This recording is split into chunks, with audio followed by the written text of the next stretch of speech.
हाय मित्रांनो, कशा आहेत तुम्ही? बरे आहेत ना?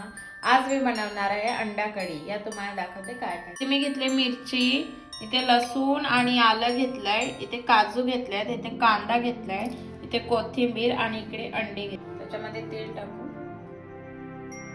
तेल गरम झालं, त्याच्यामध्ये कांदा घे भाजून.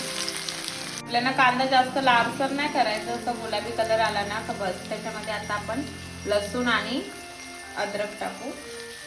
लसूण आणि अद्रक आपला झाला फ्राय. त्याच्यामध्ये मिरची टाकू. मी काजू टाकते त्याच्यामध्ये. आपलं पूर्ण भाजून घेऊ.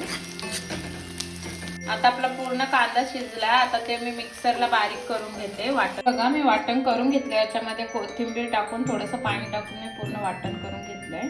चला आता पहिले आपण आता अंडी फ्राय करू. आपलं तेल गरम झालं, आता अंडी फ्राय करून घेऊ.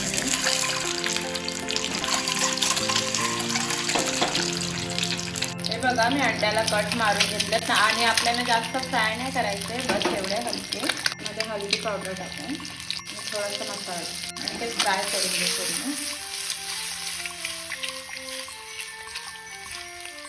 बघा, आपले पूर्ण रेडी झालेत, अंडी फ्राय झाल्यात. आता ते गॅस बंद करून चला आता आपण बनवायला स्टार्ट करू.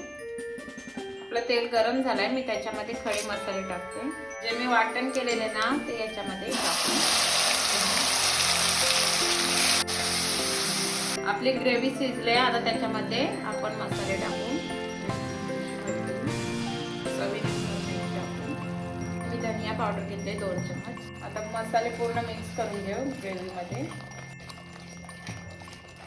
ही बघा, आपली ग्रेव्हीने पूर्ण तेल सोडलंय. आता आपली ग्रेव्ही एकदम रेडी झाली. आता आपण त्याच्यामध्ये अंडी टाकू.